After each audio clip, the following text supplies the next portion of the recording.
So I want to just give us a very quick overview, right? And these things, this is just like, it's super quick, right? Because there's thousands, millions, hundreds of, cultures in across the Afro diaspora, and there's different approaches, right? So this is very generalized in terms of these sort of traditions, cultural traditions of time and space in the Afro diaspora. But again, I picked them out because these features feel like you can generalize and you can sort of read them in across many different cultures in the Afro diaspora. So basically, right, that time is cyclical. That time is not treated like a sort of linear construct where it's past, present, future, and these things are all in their own little boxes that don't influence each other, right? And so time is generally seen, or the sort of temporal features of Afro diasporan cultures typically are cyclical, typically take into account the cycles of life, of agriculture, of astronomy, of geology, of ecology, all of those things, right? And so treat time and incorporate that into our cultural traditions of how we view and connect to time and space. Um, and these cultural traditions, again, we don't have this sort of scientific, very structured way of thinking about time in the future and in the past, right? In these traditions, we are typically taking into account context, right? We're examining what is happening around us. We're looking back at things that have occurred in order to make sense of and orient ourselves in time. We're not just orienting ourselves in time based on the clock time, based on mechanical clock time or the calendar date, right? We're taking into account various contexts and textures of time into our realities.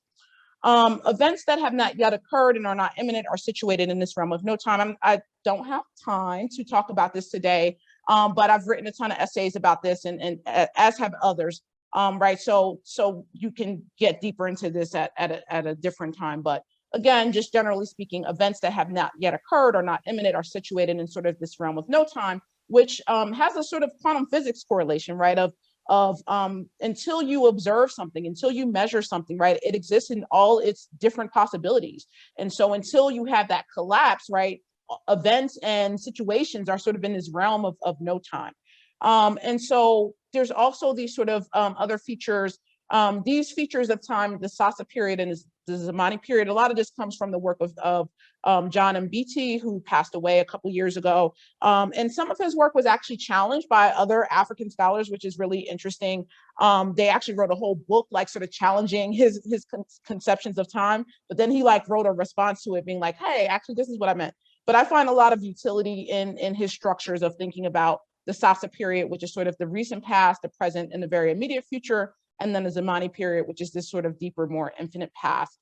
And the last thing, that time is only meaningful at the point of the event. So it doesn't become meaningful just by the clock symbol, by the mathematical moment, right? And so a lot of the work that I've done recently at CERN and through some other projects around this notion of colored people's time, of CP time, right, and how it's been used as something that disparages us. It's used as a negative thing, like we're showing up late to something, right?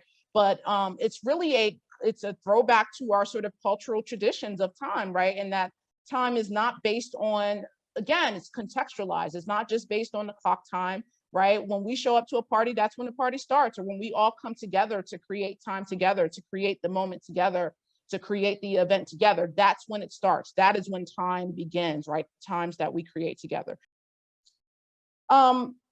I've also sort of developed these ideas around Black grandmother paradoxes. Again, won't have time to go into this, but I did do a whole webinar on this that's available on the Black Quantum Futurism website.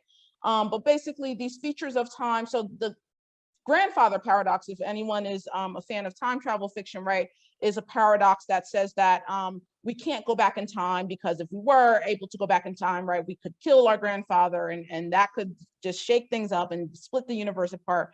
But finding that in features of time that are embedded in works of Black women's fiction, like Octavia Butler, like Gloria Neller, other folks, right? And also these movies that are starting to come up that really do show these sort of other features of time, show Black time travelers, things like that, right? But just this noticing, this observation that, and also in the stories that I write, this Black grandmother paradox that really defies this notion that we can't travel back in time, that we can't connect to other dimensions of time. So again, won't have time to go into that, but just again, another example of that, of Black grandmother paradoxes, Black womanist temporalities, what we call Black quantum feminism also is a beautiful example of that is the novel Mama Day by Gloria Neller, which I encourage you all to really read if you get a chance to do that. But in the book is featured this island. It's kind of like, it's very much Geechee culture, right? That's what I'm sure, right, is inspired this novel. And if anybody has read it or knows about it, please feel free to add to the chat. But in this, one of the main characters in the books is this island called Willow Springs. And it's an example for me of this sort of communally generated nonlinear Black womanist temporalities where futures emerge into the past by way of omens, prophecies, symbols, and the past is the sort of the space of open possibility and speculation and active revision by multiple generations of people who are situated in the relative future of that past history of that island. So just really beautiful book.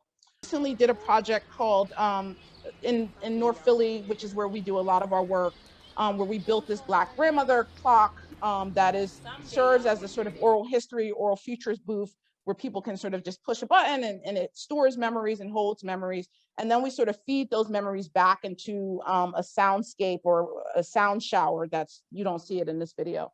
But you can stand under it and hear the sounds that are coming from this booth, overlaid with sounds from the community, field sounds, sounds from historical archives of that community. But again, just asking people about their memories, about their visions of the future of their communities, of the past. And just again, sort of doing this work in the community, figuring out how communities come together to build time and to disrupt the Western linear times that harm us, that harm our communities, harm our bodies, actively lock us out of the future. And this is another project, Temporal Disruptors, where we highlight, in particular, Black women healers, scientists, physicists, over time, and other people, Black folks, right? And just really think about this idea of quantum time capsules, which is a piece that I had you all read. So I'm not going to get into this too much, but again, just giving you all some other examples of ways to sort of approach this in terms of designing temporal tools and technologies that can disrupt Western linear times, which has been the focus of your readings this past week. And the last thing I'll highlight before I get you all into your groups, these are also approaches to time that I take in particular in my work as a housing advocate. So for some of you who don't know, I, for the past several years, have worked as a housing policy person. In particular, my background is doing legal representation for folks who are being evicted, for folks who are facing housing loss and displacement through various means. And so really, I have developed ways to approach this work with Afrofuturist sort of tools and with thinking about time and justice in particular ways. And so in terms of how I approach particularly policy development, and also I approach my work as a sort of community lawyer or community advocate, where I'm really engaging the folks who are most impacted in the solutions, right? Supporting them in developing leadership, supporting them in finding funding to fund their work, just whatever it is, doing that work from a community-led perspective. And so I take these approaches in developing and designing policy in collaboration with community, seeing things as temporal abundance, right? Temporal abundance is a really big thing for me, versus temporal scarcity. So not approaching things as if time is scarce, right? That is always how we approach things, particularly in the policy world, particularly in the housing world, right? Because there is scarcity of time. If you are low income, if you are a person of color, if you're a person with facing housing insecurity. So I try as much as possible to create temporal abundance in how I'm thinking about policy, how I'm working with community members. Approaching things as if with an idea of inclusive and expansive future visions, right? So often when we're thinking about, right, and I'm not speaking to this group because we do represent and embody this, but particularly in the policy world, we are often leaving out folks who are disabled from our future visions. We're leaving out folks who don't speak English from our future visions, right? So just really being, you know, and et cetera, I could go on, but just being as inclusive and expansive as possible when we're doing future visioning. Again, so often because we're seeing the future as in front of us, we're seeing the future as a result of some strict cause and effect, some linear thing that we had no control over.